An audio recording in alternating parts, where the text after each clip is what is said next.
I welcome all of you to this forum, and we are going to talk about cytokine storm syndrome, the one term which has gained a lot of relevance because of COVID 19, and it can actually be called an immunological storm syndrome. I think that better defines the term, and how this term came into use is because of historical reasons.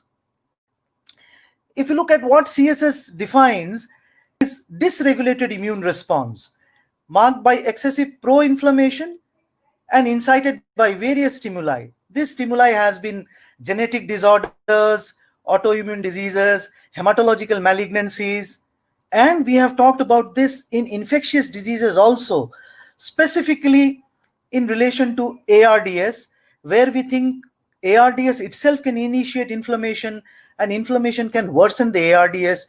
And we know the major problem in COVID 19 is ARDS, one aspect, but there is a whole gamut to it along with ARDS. It has been seen in SARS-CoV-1 and H1N1 before, and people have used immune-directed therapies before as well, but never has been talked in the way we are doing now. There are many distinct clinical entities. They are very different from each other. We will just give you a historical perspective, but what they share is some common laboratory and clinical features. And in the context of infection, it may be considered another manifestation of sepsis, extension of sepsis, maybe something which sepsis rolls in. But here we are not focusing on the microbe and antimicrobial, which we had always been doing.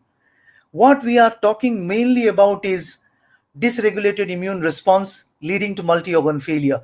We had a poll when we started, and I just want to know how many of you have come across the term cytokine storm syndrome prior to COVID 19? Well, I personally didn't know much. I'll just put the poll. I'd like to have your response, and then we will continue to share what the inputs have been from participants. The classic all means if you answer the poll. Pardon? Sir has started the poll. All please, if you answer the poll. Yes. Okay. Everybody is answering. Oh, majority is with me. That okay. Okay. Almost 3/4 say they haven't heard. Oh, 1/4 they say. So we are learned audience. We will be having a lot of interaction probably in between at the end, and we would like to know your inputs. If you look at one prototype which describes CSS, it's hemophagocytic lymphohistiocytosis. It's not a malignant disorder. It's a polyclonal problem. But the hallmark of this is dysregulated T cell activity, mainly the cytotoxic T cells, the natural killer cells, and activated macrophages. And some of the diagnostic criteria, the lab abnormalities were actually related to HLH, what they were identified, like the elevated ferritin levels, the triglycerides, the fibrinogen. And this HLH maybe is a more pure entity among the cytokine storm syndrome, because there are certain genetically linked HLH, and also HLH can be incited by viral infections, by hematological malignancies, and also has been defined by autoimmune disorders. If you look at the term, it was actually the hemophagocytosis demonstrated in the bone marrow from which the term came, although that is not imperative to be present to diagnose HLH. So we know about the presence of these macrophages in the bone marrow engulfing all the cells, and that is where the idea of the cytopenias came.